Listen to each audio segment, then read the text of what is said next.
Good morning, good morning. This is Jamaica Live. I'm Bruce Golding, broadcasting here from Bridge 99 in Kingston, Jamaica.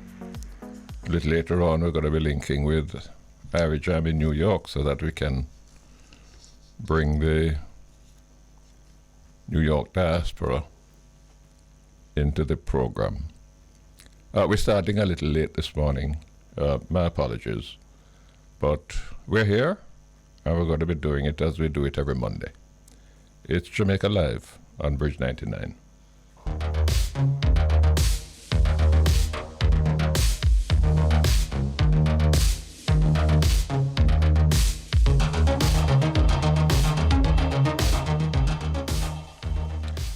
You know, we all want better schools, better classrooms, better sanitary facilities, and schools that are equipped with the latest technology and teaching aids so that our children can learn better and succeed in life. We also want better health facilities, again, with the latest medical equipment and adequately staffed with well-trained medical professionals. We all want better roads, better traffic management, so that we can move from one point to another quickly and in comfort. God knows we need a much better public transport system with buses that are clean and comfortable, and enough of them, so we don't have to pack up like sardines. And we want buses that run on schedule, so that if you miss one, you know that another one will be there in 15 minutes. We need to pay our public sector workers, our teachers, our nurses, our policemen, our civil servants. We need to pay them a good salary so that they can get up every morning motivated to go to work and don't have to think of migrating in order to support their families. We need to offer more scholarships so that more students from poor families can get a university education to lift themselves and their families out of poverty, and without having to fret about where the money is going to come from to pay the tuition and boarding fees, and where so many of them don't have to abandon the hopes of getting a university education and end up resigning themselves to spending the rest of their lives struggling and juggling and hustling. But all of that takes money, plenty money. Where is that money to come from? Well, that's why we pay taxes. Income tax, GCT, property tax, education tax, all kinds of tax. And if all of us were paying the taxes that we are supposed to pay, so much more could be done. The country could grow and develop so much more and so much faster. But plenty of us don't pay what we are supposed to pay. Most employees have to. They have to pay because the tax is taken out of their pay before it reaches their hands or reaches their bank accounts. But there are many others, thousands and thousands, who are in a position to dodge the tax. This includes business people, big and small. It includes professionals like doctors and engineers and lawyers and accountants and others. Tax collections for this financial year, the one that is going to end of next month, those tax collections are around 670 billion, spelled with a B, 670 billion Jamaican dollars. I don't know what that figure would be if we were able to collect all the taxes that are due, or even just a half of it. But I'm sure that if we were able to collect it, the revenues that we would collect would be substantially more than the $670 billion. Now, Tax Administration Jamaica, TAJ, has been trying to catch the tax cheats, the tax dodgers. Every now and then we read about a person being taken to court for non-payment of taxes. But I'm willing to bet you that this is a small fraction of those who are beating the tax net, getting away. Catching them is not easy, but it is not as hard as it appears. Companies, for example, are required to be registered. Many businesses have to be registered in order to operate, because if you're not registered, you'll have problems opening a bank account or getting a loan from a bank. There are just under 5,000 companies that are registered in Jamaica, and just over 17,000 businesses that are registered with the Companies Office of Jamaica. Most professionals also have to be registered with the relevant regulatory body, like the Medical Council, or the General Legal Council, or the Professional Engineers Registration Board. There are over 2,400 doctors registered in Jamaica, and over 1,200 lawyers who are registered with the General Legal Council. Now, of all of these categories, how many of them, companies, businesses, professionals, I wonder how many of them appear on the database at the Tax Administration Office, and how many of them do not? Those that don't appear on the tax register, on the tax database, meaning that they are not paying any income tax, why don't the authorities pay them a little visit and say, hey, you, what's going on? How come I don't see any taxes coming from you? And those that are in the database, why don't we look to see how much taxes you have paid to see if it looks reasonable? I recall that when we were doing the tax reform program about 10 years ago, it was revealed that only 10% of registered companies in Jamaica bother to file tax returns. And only 5% showed that any taxes were to be paid. In other words, 10% file returns, but half of that 10%, when they file the returns, they say, well, we didn't make any profit, so we don't have any taxes to pay. So what are we saying? Only 5% of the 5,000 companies in Jamaica are making any profit on which they should be paying taxes? Then if that is so, how come they haven't gone out of business?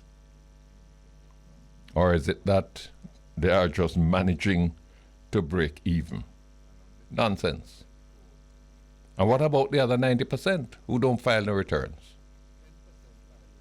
You don't file no returns mean you're not paying no taxes. So 90% of the companies in Jamaica, according to the data that we saw when we started out the tax reform program, 90% of the companies don't file no returns, don't pay no tax. It was also revealed that a very small number of large companies in Jamaica, they account for 90% of the corporate taxes that are collected. So again, I ask the question, what happened to all the others? When you go to some lawyers, you have to deposit about $100,000 or more before they will even discuss your case. And if the lawyer decides to take up your case, you have to find another bundle of money. But if you check the tax record, some of them may not have paid well, put it this way, some of them may have paid less taxes than the civil servant who is earning $3 or $4 million a year, which may be about what some lawyers earn in 2 weeks, or maybe a week. What about the man who has 2 Mercedes-Benz and a BMW X5 licensed in his name at the tax office? Or the one who just registered a title for a nice 5-bedroom house in Norbrook? They have to have strong pockets to be able to afford those things. Do we check the database to see if that person who registered, licensed his Mercedes-Benzes and his BMWs and who registered his title, do we check the database to see if they've paid any taxes? And if they haven't, don't they deserve a little visit from the tax authorities? Look at the large number of shops and wholesale businesses that don't issue receipts when you make a purchase. Not even a cash register slip. Some of them don't even lodge their money in the bank. They don't want nobody to know how much money they are making. Now, Jamaicans in New York don't have that luxury. They have to file their tax return by the 15th of April each year, and if they don't, somebody from the IRS is going to get in touch with them. And that can mean penalties. That can be even worse than that. There's a culture about taxes that I have difficulty with. And it is this. It is the secrecy that surrounds the business of taxes.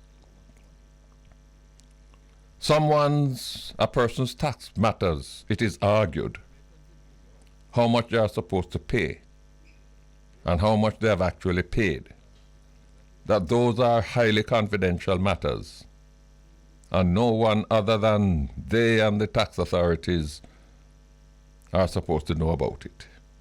In fact, it is a criminal offense for anybody at the tax authorities, at the tax administration of Jamaica. It is a criminal offense for any of them to disclose a taxpayer's business. That secrecy also plays out in America. It is that secrecy that Donald Trump was able to hide behind for years. The first American president in more than 50 years who refused to publish his tax returns until a court order caused it to be made public recently.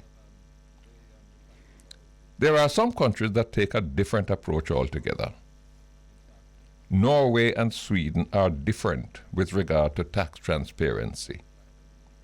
In those countries, Norway and Sweden, every citizen is required to file an annual tax return that is then posted on a website to which the public has access. You can look up any name to see what that person's reported income is and how much taxes he or she has paid. Consistent with the emphasis on transparency in those countries, if you go on the website, on the database, and you look up somebody's taxes, an email notification is immediately sent to that taxpayer, identifying the person who did the lookup. So that if you look up my taxes, then I can know that you look it up.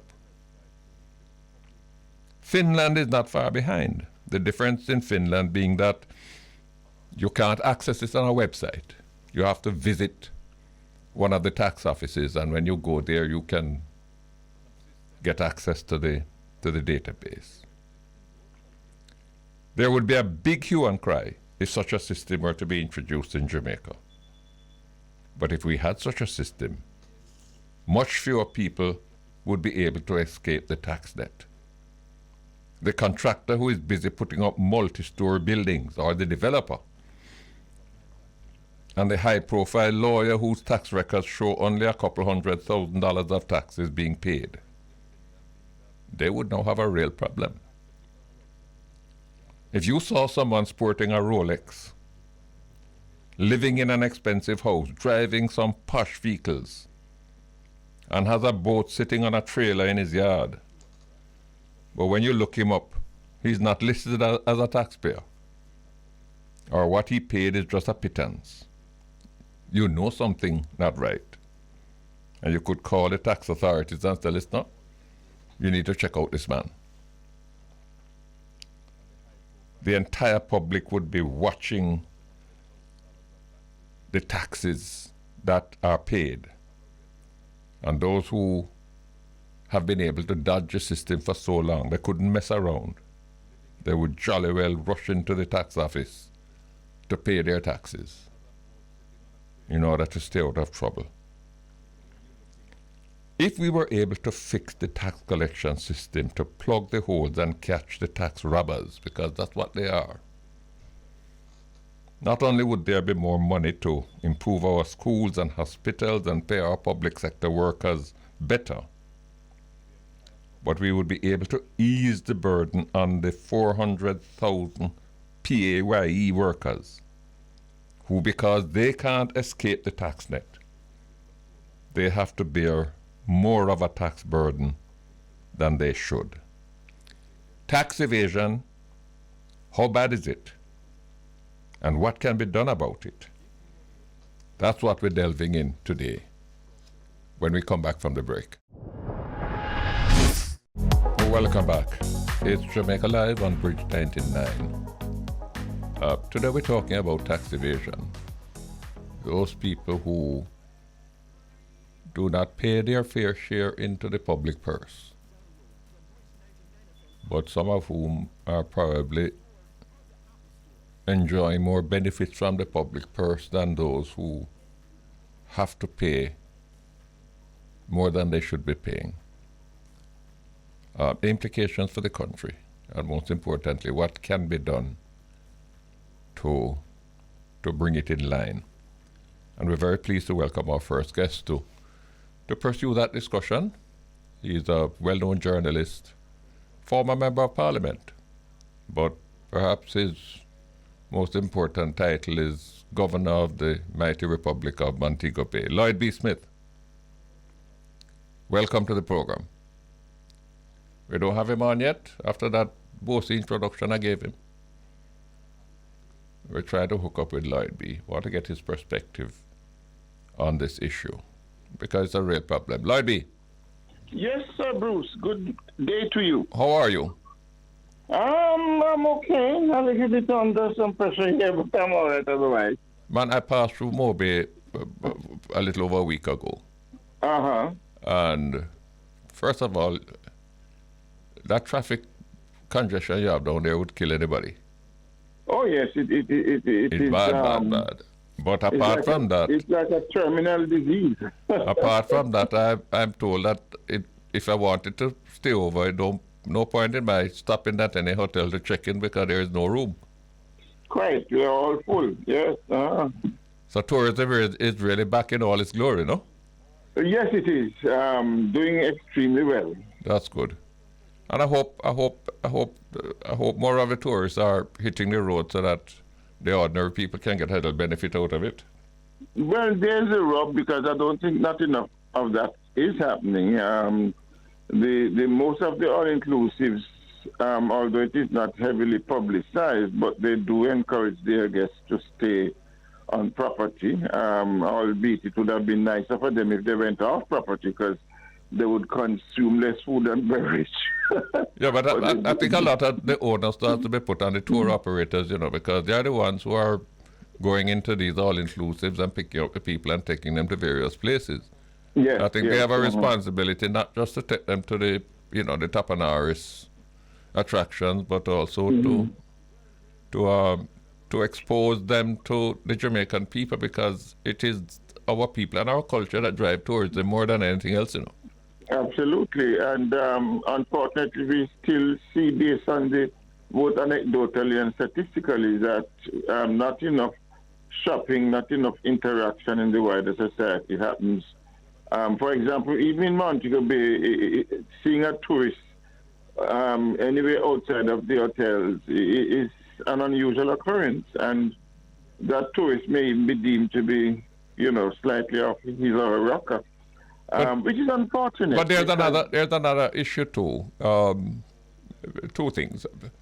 I remember some time ago, this was in Notorious, I stopped in the Crafts Market to just to do a little walkthrough.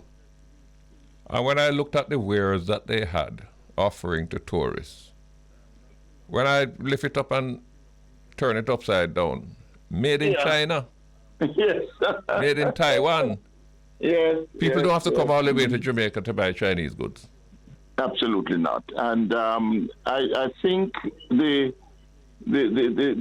powers that be have failed in this regard, because what we are talking about here is a greater level of arts and craft development. We're going straight back to the creative industries. But I remember Minister Bartlett was talking at one stage. I don't know how far that idea progressed, but about artisan villages.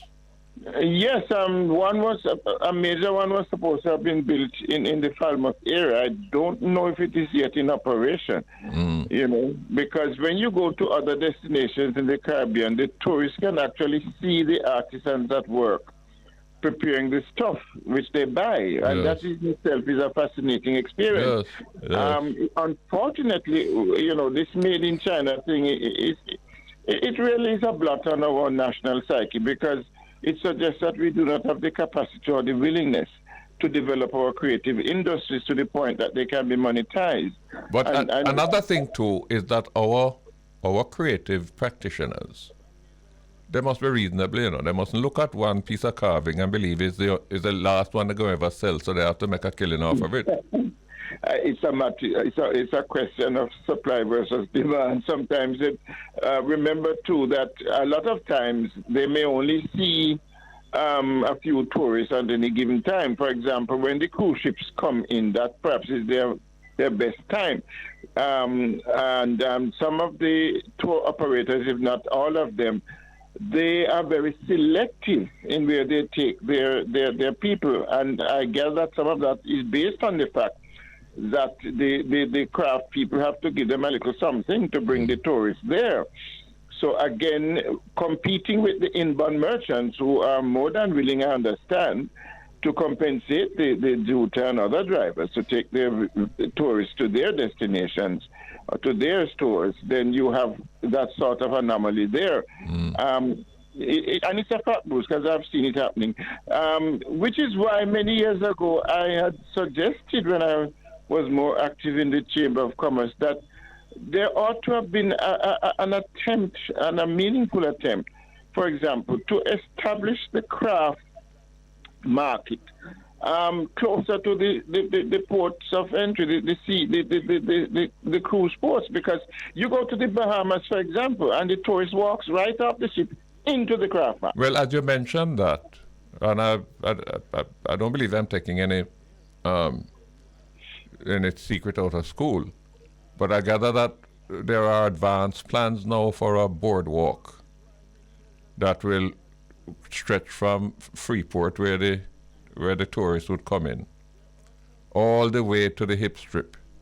And I hope that in that boardwalk, they are going to make provisions for, craft vendors, so that when the tourists are meandering on their way to Margaritaville or wherever, that they may be enticed by interesting things that they see being offered by the craft vendors. Yes, because right now the two major craft vending outlets in Montego Bay, the Montego Bay Craft Market, it is in a most untenable location along the Howard Cook Boulevard there, which is, on either side of it, in fact, all sides of it. Well, based on what I saw last week, yes. But by the time a tour bus is even to navigate that traffic congestion, yes, the ship horn start blowing. Exactly so, yes. That is it, you see. And then there's the Old Fort Street one, which would also suffer from that sort of congestion. So, which is why, Bruce, I do believe that, if Mohammed can't go to the mountain and the mountain have to go to Mohammed, I think the craft village or whatever is being contemplated in the long run should be more strategically placed so that tourists can have greater access without too much hassle in terms of traffic congestion and so on. You know, we may need a full program to discuss that, and you'd have to come back. But today, what I wanted to provoke your mind about is this age-old problem of tax evasion. Yes. Now, I don't recall ever seeing a figure. I don't know if some of my other guests who will come on later would be able to catch me up. I don't remember ever seeing a figure as to what is the extent of tax evasion. I know that what we are collecting now, what we're collecting this year is about $670 billion.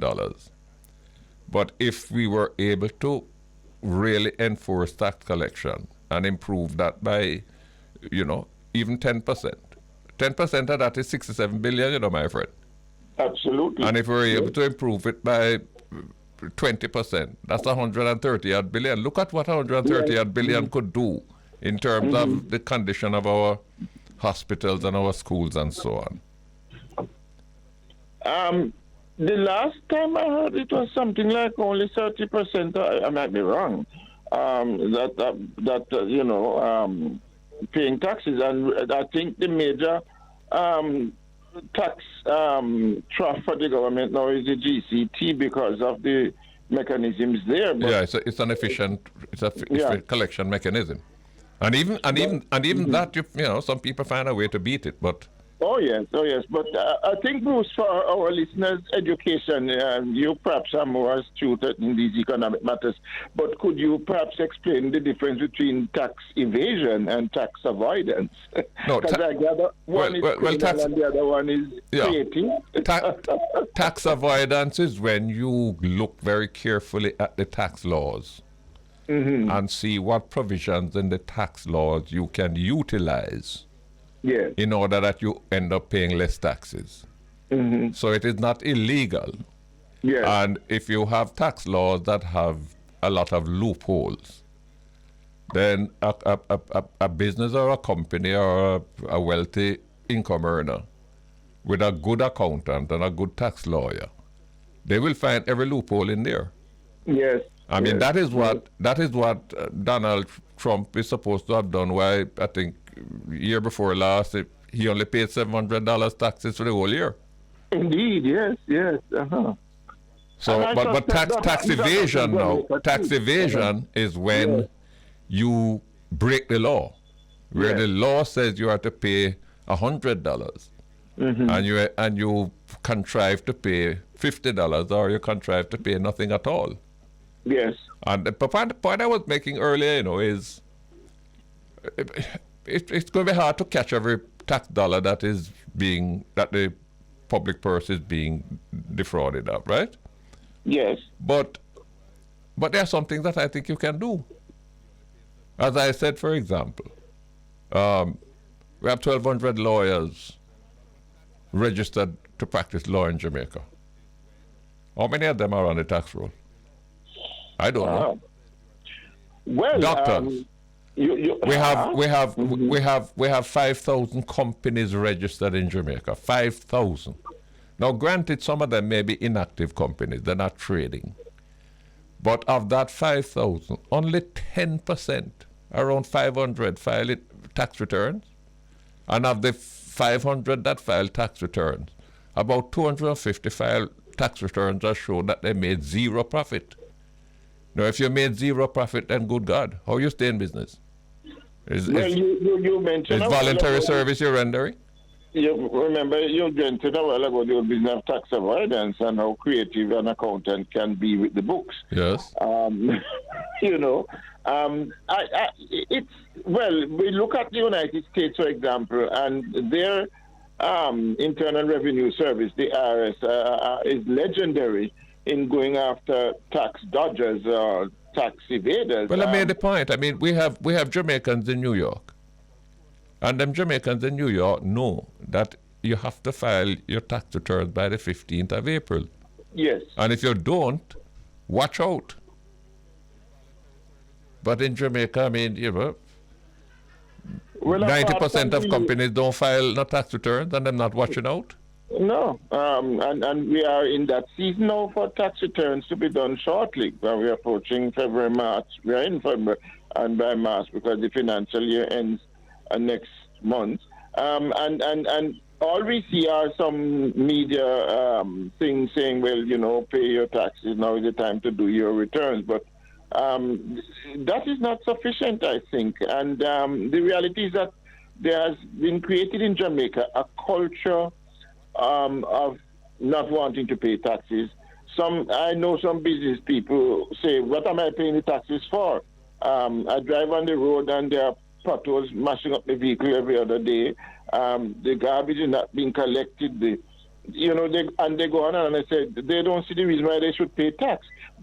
Interestingly, when you talk to the same Jamaican living in America, for example, they say, look, I pay my taxes there because I see the benefits. So it's a I don't know, it's a tricky situation. Yeah, but the government could very well, any government could very well argue which one comes first, the chicken or the egg. If you're not paying the taxes, then your road going to be bad because they're not going to have enough money to fix the roads.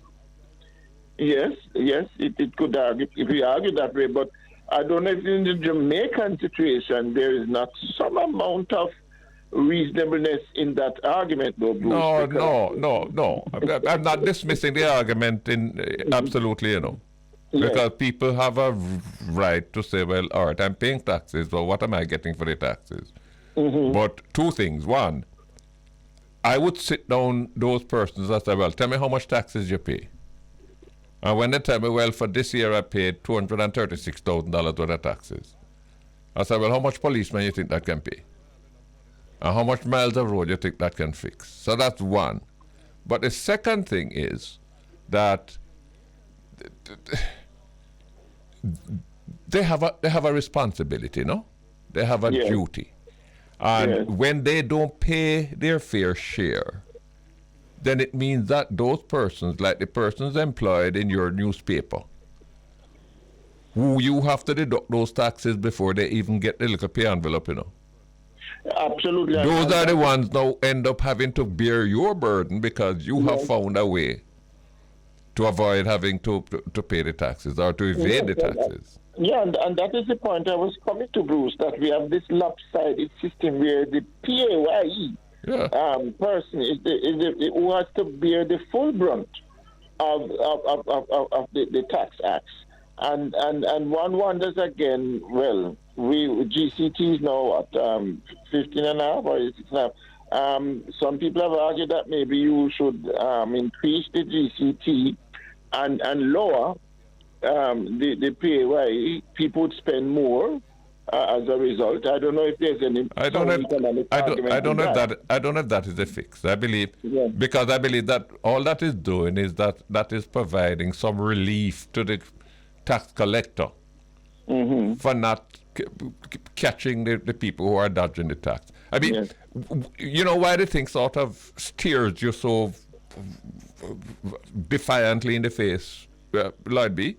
Yes. When you look at Jamaica, if you drive around in the urban areas like in Kingston and Montego Bay and so on, the demonstration of opulence hits you, Of course. When you look at the houses that are being built and when you look at the motor vehicles that are being driven on the road, there's no other Caribbean country where I see this. I mean, and there are Caribbean countries like Antigua, St. Kitts, Bahamas, whose per capita income is 2 and 3 and 4 times ours. Indeed. I was in Antigua recently. You see a few Mercedes Benzes, I don't remember if I saw any BMWs. But you don't see the preponderance of display of riches that we have in Jamaica. And therefore my argument is that, well, if we're doing so well that we can afford such expensive houses and such expensive tastes and such expensive cars, then I would like to see some of that well-doing in terms of what is coming into the tax coffers. There is, to the underbelly of all of what you are saying, There are the scammers. There is the informal economy, which so far the tax net has not been able to rope in. I mean, all these vendors on the streets and hustlers everywhere, they don't pay any taxes. That is true. That is true. But on this question of the informal economy, I've long argued that the informal economy is not an enclave, all in some kind of bubble by itself. It is intertwined with the formal economy. Let me explain. If I am a scammer, and therefore I can buy 2 BMWs, then BMWs can't run without gas. Yes. And when I go to the gas station to fill up my BMW with gas, that gas station operator ought to be in the tax system. Yes. And therefore, if the government is to collect, $50 or $30 per liter in tax, then that $30 per liter is coming from the scammer. So the system it overlaps. Mind you, there is still a lot of money and a lot of income being earned in the informal sector that escapes the tax debt. And one of the things that you perhaps have noticed that the government, the Bank of Jamaica, has been talking a lot, Ministry of Finance, been talking a lot about financial inclusion. And by that, they're trying to see if they can encourage, and I would say more than encourage, they're trying to see if they can force more people to open bank accounts rather than dealing, with a draw under the counter. Open bank accounts and certain things that you can't do unless you have a bank account. Trying to see if they can get them in the formal system. But may I cut in there very quickly, my good friend Bruce, with what is happening now in the financial sector? A lot of people, I gather, have lost some amount of confidence in the. Yes, that is so. But I think that obtains at another level. That obtains at the level of people who have so much money that they need to invest it somewhere. I know people are concerned, for example, about fraud at the banks. But the banks are under such regulation that, quite frankly, if I were to hear that some errant bank employee went and raided my account at a commercial bank, I wouldn't lose no sleep over it. It's not my loss. It's the bank's loss. Yeah. I give the bank my money to keep, and the regulations and the laws say that they have to guarantee that I get back my money. So if some employee thief out my money, then must go deal with the employee. Must make sure that when I need my money, I can get it. And what you are saying needs to be re-emphasized, because a lot of persons out there are not aware of the fact, for example, that there is insurance that covers depositors up to a certain point. And the greater percentage of Jamaicans do not have over $1 million in their account. So yes, the average Jamaican account in the bank is safe. But this has to be stressed, Bruce, because the hype and the way we operate in Jamaica, where we we overdo things in terms of how we look at them. Because a lot of people now talking about, keep my money under my mattress, and not knowing that there's no need to do that. What the hell if the house catch fire? Yes. At least in that one catch fire in the bank, they have a vault. And even if they have $5 million in the bank, which is more than what the deposit cover, the deposit insurance, the bank is still liable to you. Yeah, because I noticed, I think it was Hilton, NCB, who made a statement recently to that same effect, that the bank has a responsibility to protect its depositors, and that anybody who is so defrauded within the bank will be recompensed. So people need to know this so that they don't... Part of our problem is, and you will understand this, and let's go back to perhaps the days of slavery. Sus will kill us, Yes, we're an oral society, Bruce. And then far too much an oral society. People don't read. And then what has happened now is that SUS has become digitized through social media, which makes it worse. You know what I mean? Yes. So that the old time sus that I used to witness when I used to live in the country parts. That is when you whisper tell a man something. Yes. Now when you take up your phone, you're not telling one man something, you're telling a whole universe. It could be millions all right. over. Yes, yes.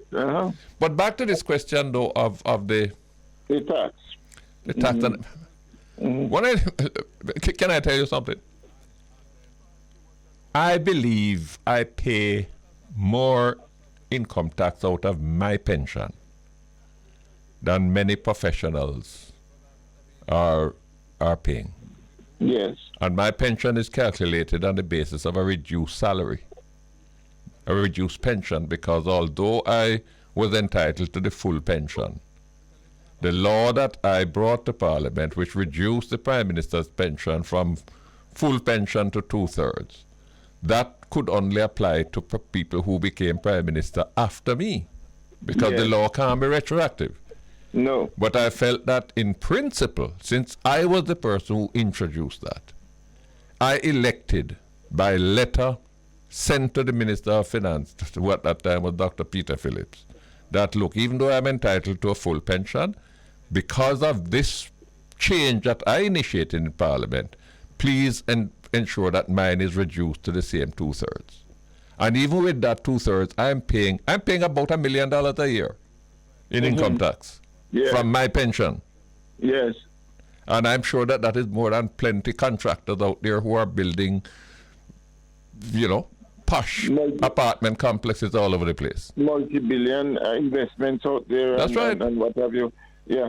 So what we really need then, the bottom line then, Bruce, is we need some serious tax reform. But I don't know that, we are so slow and overly deliberative when it comes to legislation. You know what I would say in response to that, Lloyd? We have had a substantial amount of tax reform over the last 10, 15 years, right? I'm not saying that we don't need perhaps more reform. But I would think that before we even look upon any more reform, let us enforce what we have. There's no point in reforming the tax if when you reform the tax, you're not going to collect it. And if so many people are evading the tax, I think the same amount of energy, the same amount of resources, the same amount of attention that was given to the tax reform program over the last 10, 15 years.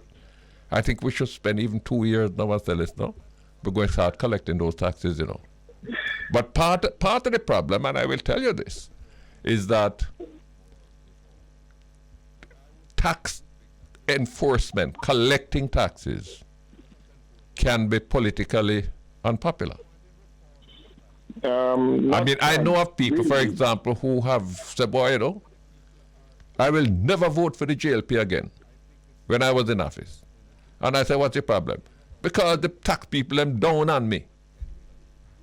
So as far as he's concerned now, because it was a labor right and JLP was in power, the tax people not supposed to harass him for the taxes that he's not paying. So it's politically potentially explosive, but I believe it's the kind of thing that we ought to be able to build some kind of bipartisan consensus around. If the politicians were to realize that, look, if we really got these taxes in, look at what could be done to improve the condition of the schools in my constituency. Yeah, but Bruce, may I just cut in? The problem we have, the big elephant in the room, is that we have a political economy, and which you, in a way, inferred what you just said. And remember, there are big donors to political parties. And I'm sure that behind closed doors, they would be doing serious lobbying to ensure that they do not end up having to pay any major taxes. And so it's going to go back to the whole question of political will and that willingness to set a new paradigm in this matter. Because in the same way that I think we are not doing enough, I hate to use the word expropriation, but maybe that's the only word I can use right now. For example, when certain big scammers or drug lords or criminals, their assets are seized and turned over to the state, which incidentally, we are not too sure where that money is going. We are told it goes to the consolidated fund, but to what end, and then there is the whole matter of corruption as well, which has literally totally compromised the tax system in real terms. I agree with you, Lloyd, and I can't dispute what you say, except that corruption mustn't prevent us from collecting the taxes. In other words, collect the taxes. Corruption is a problem. We have to deal with that too. But if we wait until we have dealt completely and perfectly with corruption and with the big donors and so on before we start collecting the taxes. One of the things that we perhaps should consider, same way like how we recently gave the Bank of Jamaica independence, statutory independence, so that the Minister of Finance can't dictate to the Bank of Jamaica anymore. Bank of Jamaica has a clear mandate, and that mandate is to maintain low inflation and to preserve the value of the Jamaican currency. The Bank of Jamaica does business with no fiscal policy.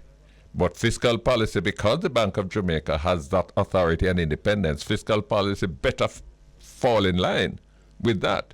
Maybe we need to consider whether or not the tax authorities should not be given the same kind of independence that we have given to the Bank of Jamaica.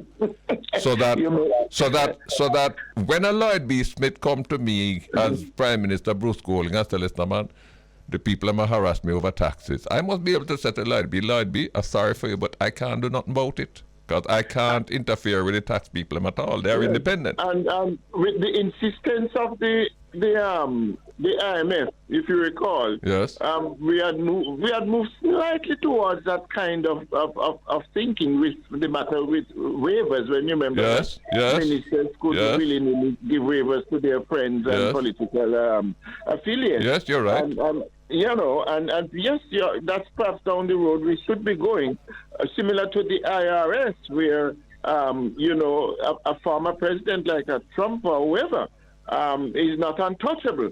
Which big politician, Bruce, or former prime minister or current prime minister, can the tax people go after? You tell me. Well, I go for true on that question because my time is up. Healthy discussion, but thank you so much, Lloyd B. You have a good day, Bruce. Thank you for coming on. It's approaching 1 o'clock. We go for the break. Welcome back. Bob Marley's signature song, One Love. Perhaps most played Bob Marley song right across the world. His birthday today. He was born in 1945 on the 6th of February. And it's amazing, he died 41 years ago. I remember attending that funeral at the National Arena. And look at the influence that he still exerts on music globally. Not just Jamaica and the Caribbean, globally. Even today, 41 years after he died. I mean, the only other people that do that kind of thing, would be people like the Beatles and Frank Sinatra and Michael Jackson and so on. I mean, Bob Marley is up there with them. And yesterday, of course, was the anniversary of the birth of Dennis Brown, another of Jamaica's musical icons, and who also impacted the global stage. So this month is Reggae Month, and we're saluting I'll tell you a little story.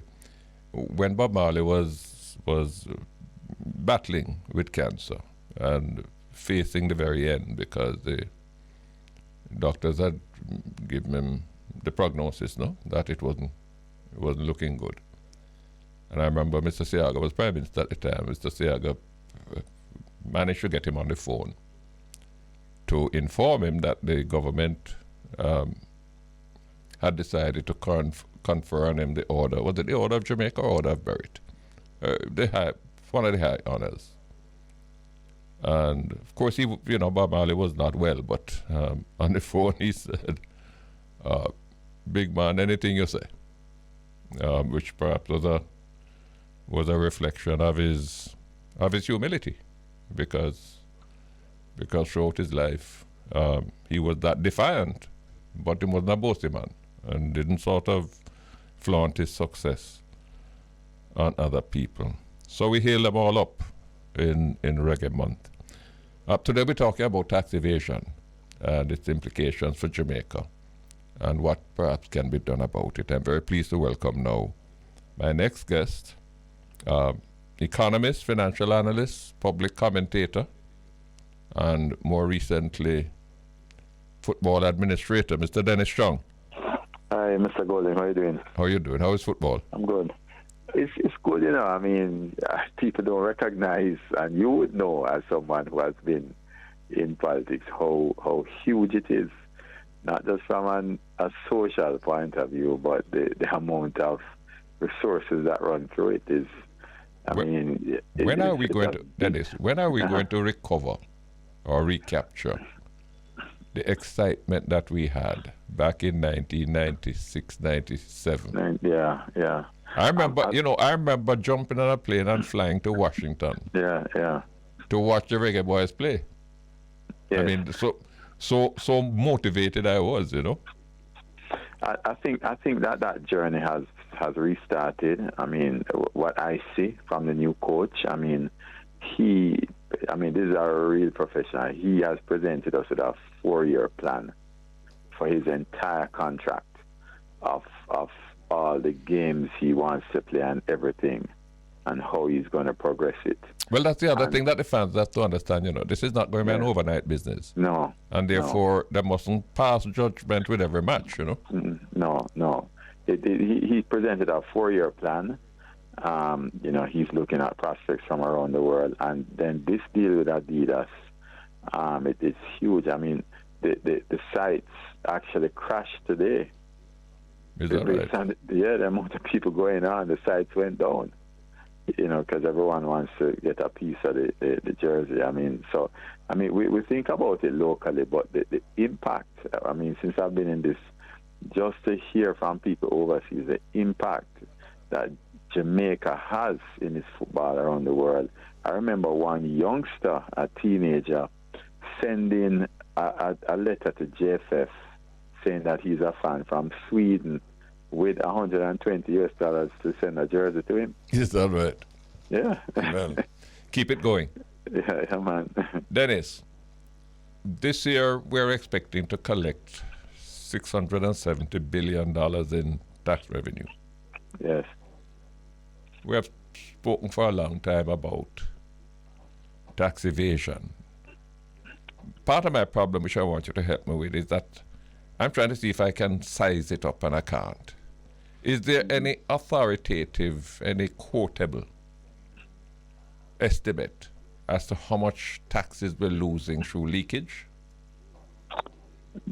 There is an estimate, and the TAJ, I think, has that estimate. I can't remember how much it is, but you recall that Pearsons were saying about 40% of the economy is informal. Yes. So if you think that 40% of the economy is informal, then you're losing maybe about 20% of your taxes. And why it's not 40% is because eventually GCT catches everybody. Eh? Well, not only that, well, that too. And the fact is that some of that informal money has to be spent in the formal sector. Yes. And when you spend it in the formal sector, then the people who earn in that formal sector pay income tax and so on. Right. So but I wouldn't quarrel with you if you were to say 20%. Mm-hmm. But then let us come back to the informal sector. Yes. Deal with the formal sector now. Them big contractors and developers who are putting up these, 4-story expensive apartment complexes. I wonder sometimes whether anybody at the tax authorities, tax agency of Jamaica, whether they bother to sort of, let me just check the list and see if this man paying in taxes. Mm-hmm. Does that kind of thing go on? Yeah, man. The THA does do that. I find that the THA is one of the most efficient departments of government, and they do that. The problem many times is that the tax sometimes is very difficult. So apart from GCT, it's very difficult sometimes to prove profits taxes. So what they do an assessment of you. Yeah, but what about income? Yeah, man. So profits taxes is really income. Hold on, Dennis. Hold on a little bit. Yeah. Two things I want to say to you. Firstly, this man who just had a 5-bedroom house with swimming pool and tennis court up in Norbrook, he just had it registered in his name, have the title, and and perhaps don't have no lien on it, so it's not no mortgage something. That person is earning money. Yes. Now, are we checking now to see now, are the taxes that he's paying or has paid, is that commensurate with this $100 million US house that he has bought? Yeah, and TJ does do that. Remember, there's a lot of assets that were seized because of the investigations that occurred. Yeah, but that has to do with criminal stuff, no? Yeah, but a lot of it would come from tax assessments also. Well, all right. Let me ask you this they then. caught Al Capone too.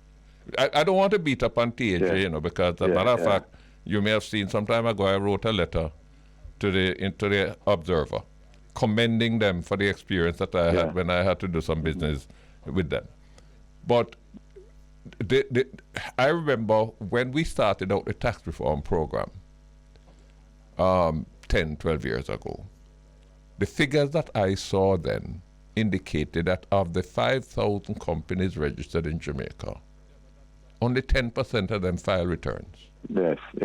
And only half of that 10% showed any income on which taxes would be payable. So what to the other 90%, my friend?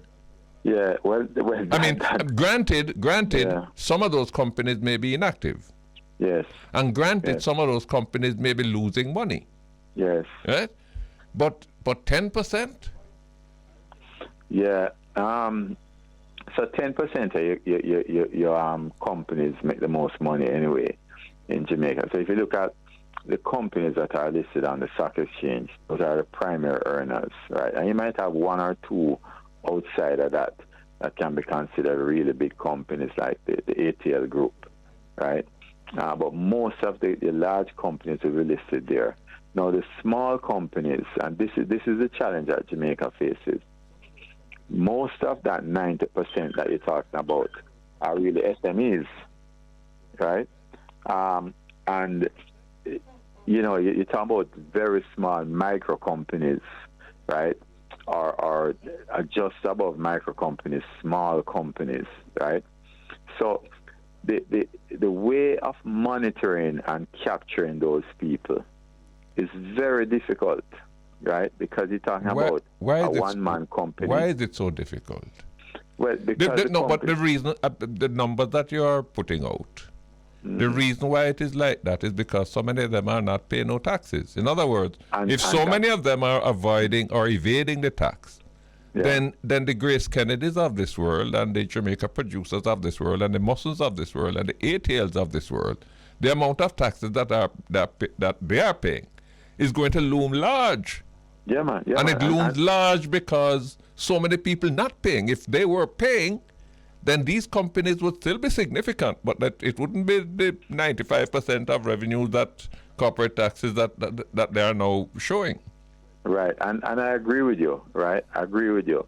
But it's an issue that we face because a lot of these small companies are so informal, It's very difficult, and the truth is that a lot of them are hard to really monitor because the cost of monitoring them, because they're so small, is a lot more. Do you know whether or not we have used the GCT as a segue to get at corporate taxes? And that has always been my solution, Mr. Golding, because the one tax that you can't escape from, if enforced properly, is consumption tax.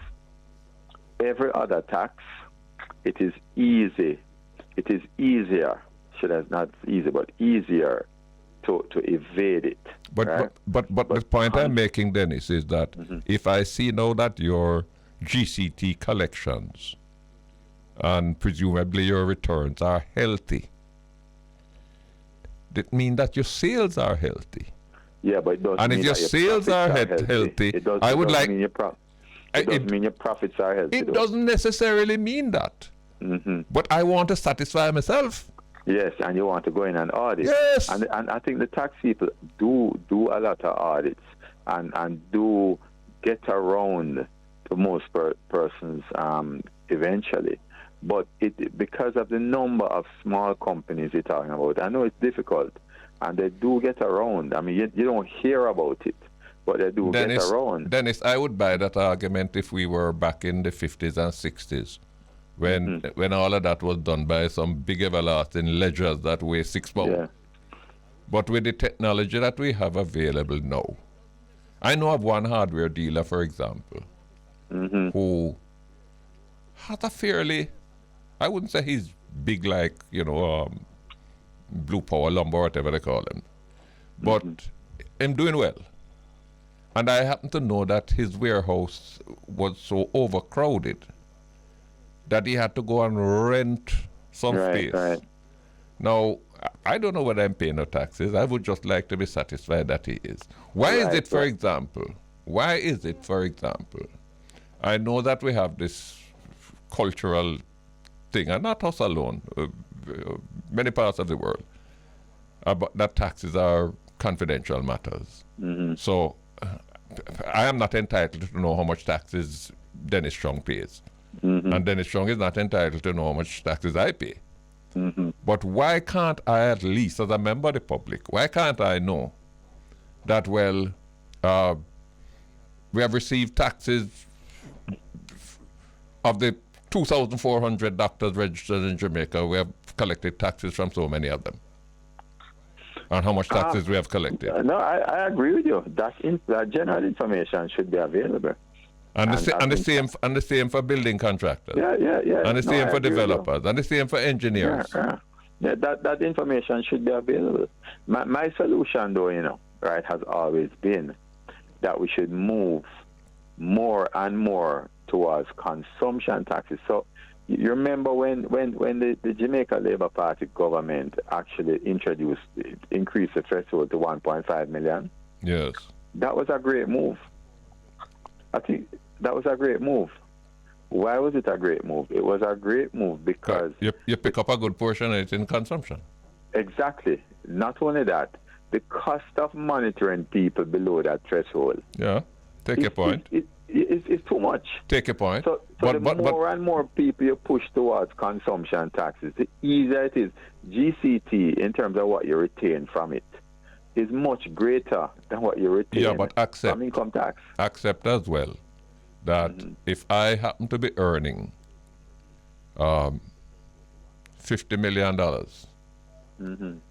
I just saw some of the papers that show that somebody was earning in Jamaica, somebody who was about to retire was earning $5 million US a year. Yeah. Rotted all. But let's say I'm earning $50 million. There's no way you can get from me the appropriate, reasonable amount of taxes through consumption, because I can't consume that much. I can't consume more than 5 million out of the 50. So you're going to collect or 10 million out of the 50. I mean, I can only drive so many cars. I can only have so many television sets in my yard. I can only eat so much food. So the rest of the money, that has to be collected by way of income. Yes, or you invest it, and when you invest it and you earn interest, there's a withholding tax on interest. Yes. And when you get dividends, there's a withholding tax on dividends. Yes. And you can track all of those. Yes. My point is that the income tax on income, has always been so difficult for us, right? Because, I mean, you have people who get paid in cash also, right? So I have always maintained, why not make that tax lower, right? And then you drive more on the consumption side. Would right? you ever subscribe to the Norway model, where everybody's taxes is on a website that you can look up? No, I wouldn't say. Why not? Not in Jamaica. Why not? Because Norway, in terms of its crime rate, is different. You know, and that is what. But people don't need a website to know who have money. No, but then, you know, when you just put it what out the website there, will tell you is how much taxes they pay on the money. Yeah, but people can figure it out, you know, and that always is my concern about Jamaica, right? That crime situation. But I mean, outside of that, you know, I agree. Outside of that, I would agree, you know, but I always have to think about that. Let me put another possibility to you. I raised it earlier when I had Lloyd spit on. Should we not consider vesting in the TAJ the kind of independence that the Bank of Jamaica has, so that nobody can go through the experience? I had an experience when I was in office that some people just come to me sometime with tax problems, and I can't get involved in that. Yeah, but I'm a big supporter, sir. I said, yeah, but I can't call the tax people and tell them must give you a blight. And I remember one case where a man complained to me how the tax people were terrorizing him. And after him harassed me so much, I don't know if it was through Audition or whether I did it directly, but I sent it down to the Ministry of Finance, and I said to them, this is a complaint. Have this matter looked into for me. You know the response I got about 3 weeks later? There's no record that this man has ever paid $1 in taxes. So he apparently was complaining to me because the tax authorities must have found out that he was earning money and not paying taxes, and perhaps raised an appraisal on him, and him is bawling like a pig that gets stuck. Well, I agree. I think the TAJ should be independent like the BOJ. I really believe that. The laws, however, still need to rest where they are. You know, so they shouldn't be able to. All they should do is enforce it. But I agree, they should be independent. You know, they should not be reporting into any Ministry of Finance or anything like that. Is there any other area of tax reform that we ought to be looking at? But my thing is that there's no point in reforming the tax measures if a big part of that reform is not going to deal with tax enforcement and collection. But is there any other significant area that you think needs attention? I don't think any other significant area that needs attention. I mean, I think we have a decent tax system. I mean, we've gone through many permutations, you know, with the allowances and that sort of thing. Compared to like the US, we have a simplified tax code. You know, I just think that what causes our issues with taxation is because of the informality and the characteristics Jamaica has. It's very difficult to deal with income tax and statutory deductions, and that's why I've always said that we should go more and more towards consumption tax. And as I said, the 1.5 threshold actually had impacted that. And when you look at it also, why it's important is because we have a relatively higher inflation rate than like the US. So for us to have a threshold that is not moved in a long time, you know, it creates temptations for people to say, well, listen, you know, I'm going to find a way to beat this. I see your point. But in terms of the direction of that, of any further reform of the tax measures, what would you be looking at? Would you be looking at increasing the GCT rate, or would you be looking at eliminating more of the items that are currently exempt? I would be looking at maybe a slight increase, but more towards more of the items that are currently exempt. That is what I'll be looking at. It's very difficult to monitor that. So if you were, I proposed years ago that the way, when I was at PSOJ, that the way I think it should happen is that you should remove that exemption from most items out there, right? And that extra income that you collect, then you put that into like your fund, like your pass. Well, So that was where my mind was going next. Yeah. Have we paid sufficient attention to these systems of cash transfers to make sure that No. they are efficient and that they are well targeted? We haven't, and that's the issue. So I would say, everyone pays the same amount of tax, but then what I'm going to do is on that additional tax I collect is pull that out and give it to the people who need it. Yeah, but you have to find a way. You have to find a way to get it to them and get it to them in a way that is appropriate and merited. Yeah, I agree, and that is where our focus needs to be, rather than trying to get full compliance on the income tax, which is so difficult. Right? Is rather simplify it more that way because of the characteristics that we have as a country. And we have a high informal system, a lot of cash transactions, right? Dennis, we're out of time. They're signaling me. But boy, we have to return to this, and when we return, and I hope you'll be able to join us. I want to look at now the way forward. Yeah, man, no problem. And to take up some of those suggestions that you have put forward. Dennis Chung, thank you so much. Yeah, man. All right, no problem. Thanks. Take a break. Welcome back. It's Jamaica Live on Bridge 99. We got so engrossed in the discussion that I haven't paid no mind to Beauregard. Beauregard is around? Good afternoon. Beauregard! How you doing? I was here listening to the conversation. Listen, man, how can I forget a man like you? But tell me something now. Yes. I saw in the news over the weekend, cable news, that in New Hampshire you had temperature of minus 108. Wow, 108? Minus 108, wow. Which you say is a record for the United States.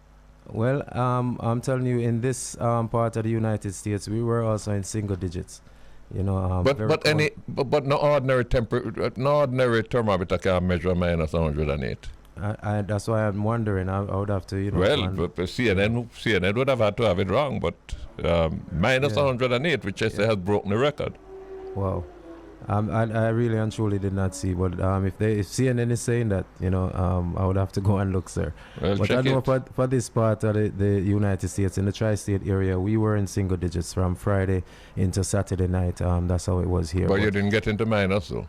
No, we didn't get it. It felt like that, but we didn't actually get into it. What's it like today? It's 50 degrees today, so we're back to some relatively warm weather. Very nice day today. What you call relatively warm? 50. Go away with that. This time of the year, 50 is very good, sir.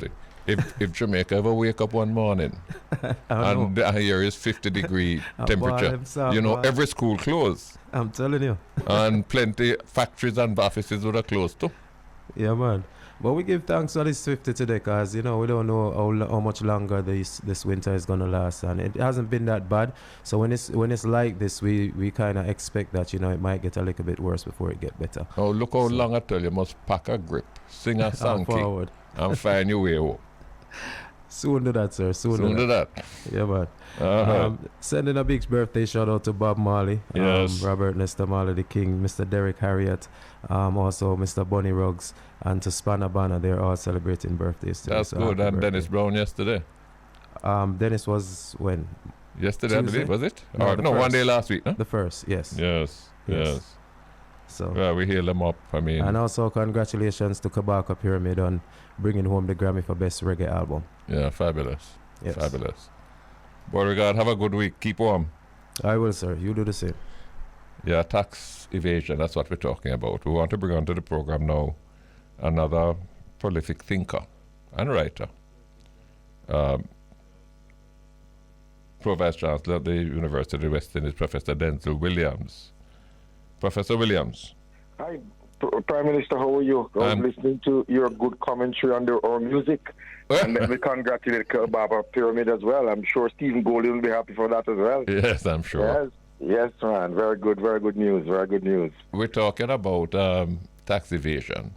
Mm-hmm. Have we ever been able to quantify it? I mean, and put it in perspective. We're supposed to collect $670 billion in taxes this year. How much would we have collected it if everybody paid what they should pay? Well, the first good question in terms of the quantification. As you would appreciate, there's a lot of studies out there with various numbers that have been thrown around. So I don't want to join those in terms of giving a specific in terms of the quantity. But if you look at your overall GDP, it gives you an indication of what your tax collection should be. So based on those numbers, it still appears that we are collecting less than we should be collecting based on our GDP. And as you indicated, it's really evasion or avoidance. As you know, avoidance is not illegal, but it's a moral issue. So they can find loopholes in the tax system to pay less. But evasion is where it becomes very difficult now, because that's a legal issue, because you're really not paying what you're supposed to pay, or you're not paying your taxes at all, and that is the more troublesome one when you're evading taxes. So in our situation, persons have gone on to just not pay their taxes when they're supposed to be paid, but also in very complex ways they avoid it by setting up all kinds of different company structure and finding loopholes in there and expensing things away and stuff like that. And those are issues that we really need to be looking at and making corrections to. Well, let me. I want to get down to the granular. Dennis Chung was suggesting, he was making the point that the THA has been very active and very aggressive in terms of going after the tax dodgers. Yes. I don't know that, right? And I'm not challenging that either. What I wanted to put to you is, in the same way that I can observe a particular developer who is building expensive apartment complexes all over the place. Right. Or in the same way I can look at an attorney who I know from people who have had to deal with him, that the simplest of case that he may take up, his fees are like $1 million. Yes.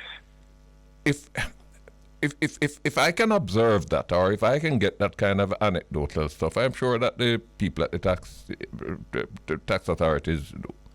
Does anybody kind of look into it and say, hey, this developer, do we have him on the list? What kind of taxes has he paid? This big lawyer, what is this we see here for him? Last year he paid $231,000 in taxes. What kind of something that? Is that being done?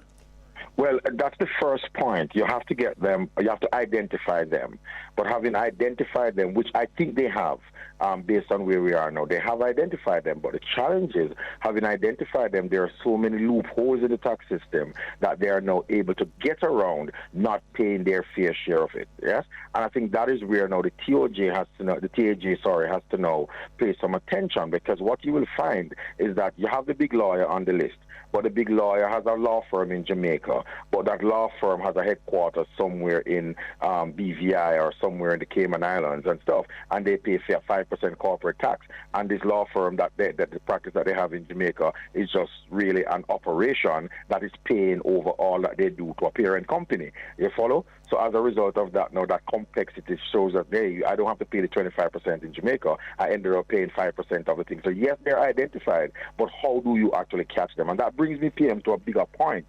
You yourself and others, Minister Shaw, former Finance Minister Shaw, were advocates of looking at tax reform. And you remember the Matalan report of 2005. Yeah, you had the Matalan report, then you had the Professor Roy Ball and Wallace report of 2007, and then you have the Tax Planning Institute report of 2009.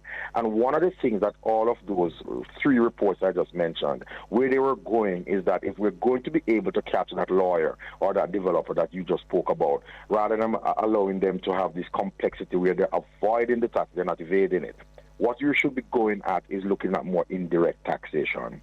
Yeah? And if we go to indirect taxation, whatever they do, you still have to catch them. So what we should be thinking through more seriously, which again, all those reports would have given us a pathway to looking at it, to say, can we move from these direct taxation where we're taxing income and we're taxing their wealth and stuff, which they can, hide in various places and stuff, and go to indirect taxation, which is taxation on consumption. I know the first argument against that is that the most vulnerable is going to be hurt, and that's true. But what we have to do is a complementary reform to say how we're going to put in now a relief package to help the most vulnerable. The cash transfer. The cash transfer. In essence, yeah. You're going to do something like that. Pause there, though, Denzil, because Dennis Chung was advancing the same argument. Okay. I don't have a disagreement with that. Yes. Two things I wanted to ask you. One, hadn't we taken some steps to plug some of those loopholes? Yes. A, and B, is there more that we can do to plug those loopholes? So that is one question. Yes. And the second one I want to put to you is, yes, fine, move towards consumption. But the man who is earning $50 million a year, he's not going to consume even a quarter of that. I mean, he can eat only so much food, and he can have only so many televisions in his yard. So I need to get something out of that income. Yes. Because that income is earned. Yes. And that income is earned in an environment where I have to pay the policeman to make sure that him can earn the money. And I have to fix the roads to make sure that he can go to the place where the money is earned. So I need some of that income. Well, let me say firstly, the first question about the loopholes. You're correct. You yourself would recall the omnibus legislation, yeah?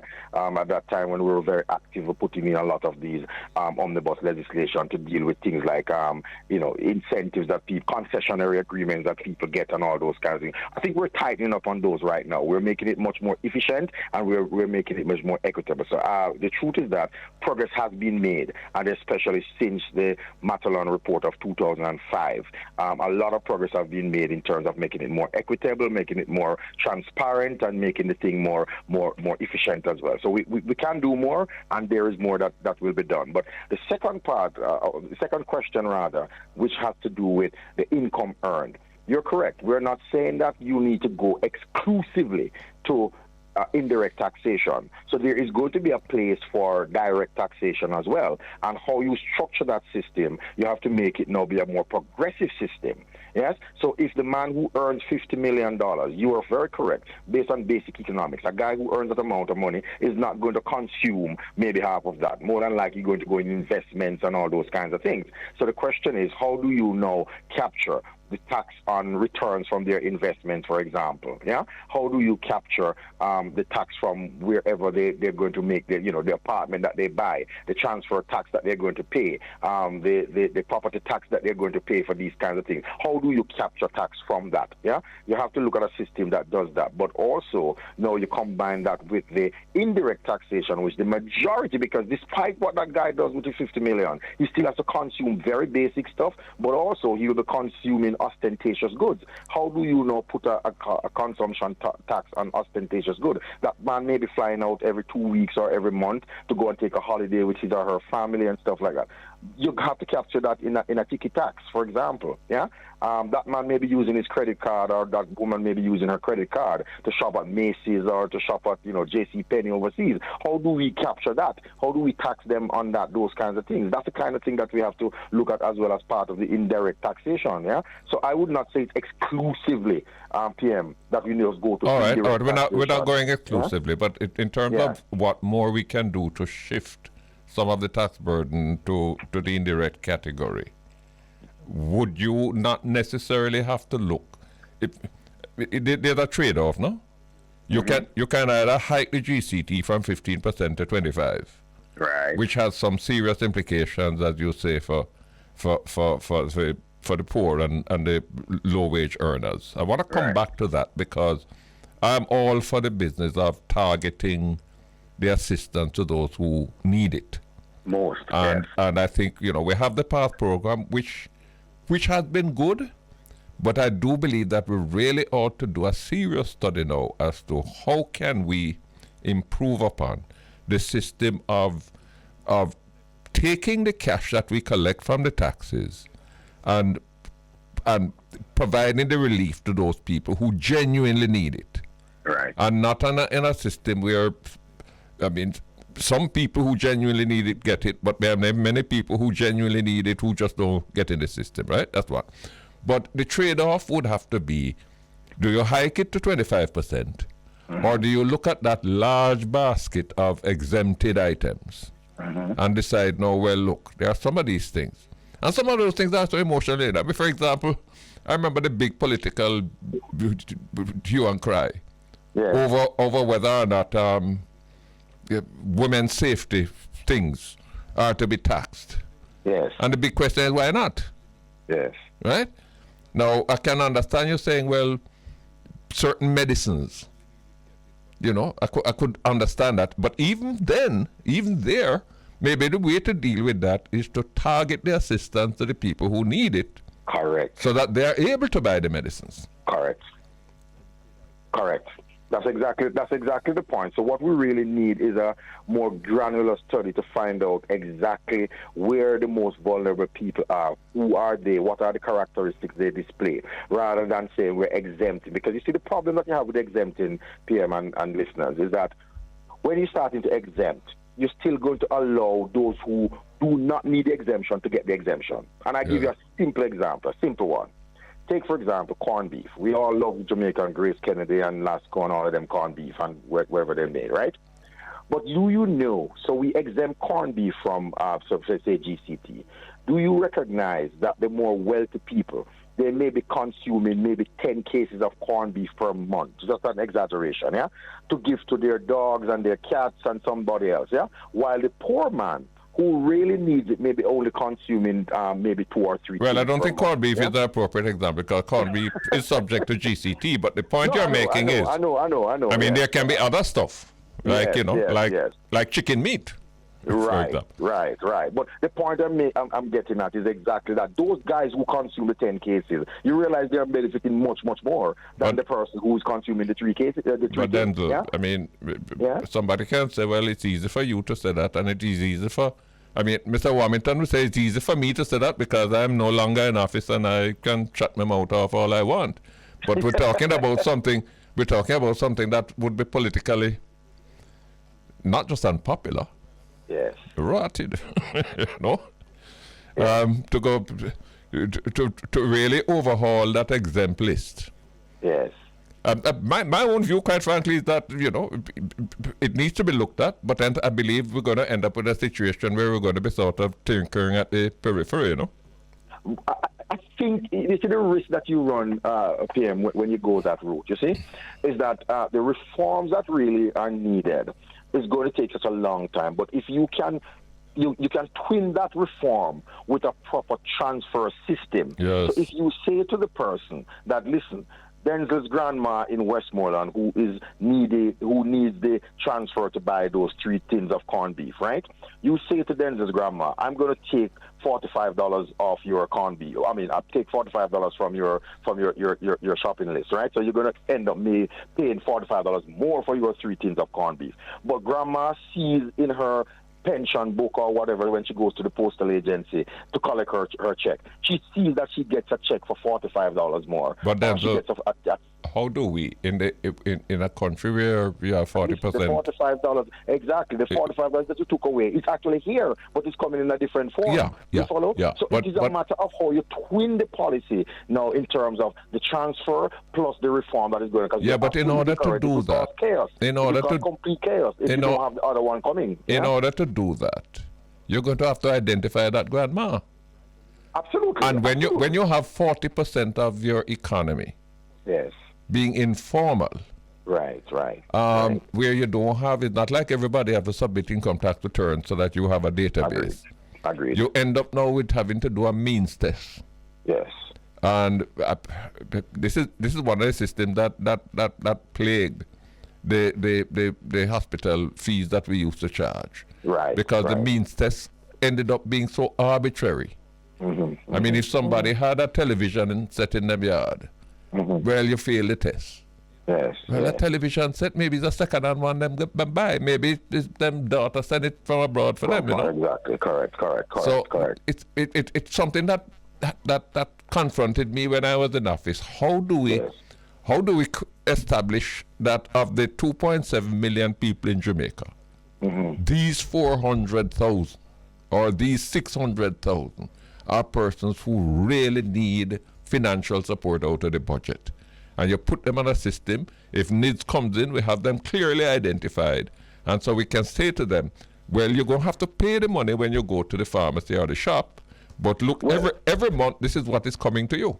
Well, you took it exactly out of my mouth, because I was going to say that. I mean, it is not going to be an effortless task. But listen, what it's going to require is proper data gathering and data management. And that is why, again, I will bat for NIDS, because NIDS now is going to give you that precise data that you need to have. And then we have no major data software can mine this data properly. So we have things to do with the Internet of Things. We have things to do with big data. We have all kinds of sophisticated algorithms and artificial intelligence algorithms that can now mine this data to give you a almost precise prediction of who exactly that person is. But we have to first make sure that we get the data that is actually needed. And I think that going the route of NIDS is going to be one of those blessings for us in disguise to now start to transform the way that we make policy and the way that we actually develop discourse around these very, very critical things. Because the truth is that before, as you correctly said, you used the means test as an example. It was very arbitrary. But when you have the right data, the right algorithms behind the data, the right artificial intelligence system to support the analysis of the data, you're in a much, much better position to identify those 400,000 people, where they live, where they get their money from, and all of that kind of stuff, so that you can make a decision about how they're going to get their checks at the end of the day for the transfer. So it will take some time. It's not an effortless process. But what I would say, PM, is that what we should do is to start with a pilot. Yeah? I'm a strong believer in pilots, yeah? So start with a pilot, and then you try to scale the pilot as soon as you go forward and try to make things much more workable, rather than go at it one scoop. Let me raise two other issues with you before we run out. We only have about 5 minutes left. Yes.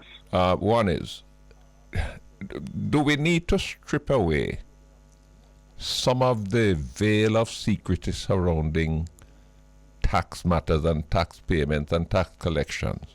Now, I'm not suggesting that we must go the way of Norway, because in Norway, everybody's income tax return is put on a website that the public has access to. So if I say that, you earn a lot of money, you live in a big house next door to me, but when I look, you're paying pittance in taxes, I call the tax authority and say, listen, you better go check out this man, right? I'm not suggesting we go there. But ought we not to at least be able to know? All right. There have been arguments about professionals, whether or not professionals are evading taxes. Ought we not to at least be able to know? Well, we have 2,400 doctors registered in Jamaica, and the income tax collections from all doctors was so much. Don't bother tell me how much Dr. Brown paid. But at least let me know that doctors, this is so that I can form some kind of judgment. Lawyers the same, building contractors, developers, right? Yeah, I see where you're going. So in essence, what you're saying, the administrator should have at least the aggregate data. Yes. So we all know. And then from there now, those who are entrusted with executing will now go more granular. That's right. Then, okay, we have 100 doctors, 2,000 doctors, but they're all making income of 100 million, but they're only paying 500,000 in taxes. Right? Yes. So they have that data. That's a starting point. Yes. So now what the analysts ought to do is to take this and say, no, something has to be wrong. Yeah, just based on just basic judgment, if you're making 100 million, you should be paying 2 million in taxes. Yeah. So where's that 1.5 million? Second issue. And then they start going down and drill down and do it. And that's part of management, though. It's a management issue. Yeah? Second issue I want to raise with you is it necessary or could it be beneficial to completely insulate the tax authorities in terms of collections from political direction? Now, I'm not suggesting that politics is interfering with it now, But in the same way that we have clothed the Bank of Jamaica with independence and with a very clearly specified mandate, Right. ought we not to look at the THA being given that sort of independence? But I actually thought that we were there already. I mean, this is kind of shocking to me that we were not there. I know that they still have some interactions with government, but I thought that we were generally they're an going in agency. that direction. They're an agency of the Ministry of Finance. Of the Ministry of Finance, but Yeah. I thought that there was some autonomy around them. Were they an executive agency, although they are linked with the Ministry of Finance? They may be, but executive agencies are not independent. Well, not independent in the true sense of independent, but they have some more autonomy than other government agencies. So, Well, they don't have any more than the Bank of Jamaica used to have, but we still found it necessary to give the Bank of Jamaica full independence. Statutorily, in law, yes, say that you are independent and the minister can't direct you in terms of what to do apart from giving you general directions in certain clearly defined areas. Right. It's a thought. We need to look at that independence, but also remember now we're talking about people's tax money. So again, it can't be divorced exclusively from the political directorate as well, who has the overall charge of the fiduciary responsibilities of managing our taxes. So you have to have some independence there, but at the same time you have to have some twinning. And to be honest, that's the kind of conundrum that you're faced. How do you relieve political interference, but at the same time make sure that the politicians have some oversight of what is going on there? Yeah, but that's a thought that we can explore a little bit further. And perhaps that's an appropriate time where we have to leave it there. Professor Denzil Williams, thank you so much. Good. All the Thanks best. for joining me today. Yes, bye-bye. Today we've been talking about tax evasion, how widespread it is. We were not able to pin that down in terms of numbers, but we were able to look at some of the useful suggestions as to how we could deal with it. I hope you enjoyed the program, and I hope to be back here again next week Monday to do it all over again. Jamaica Live on Bridge 99.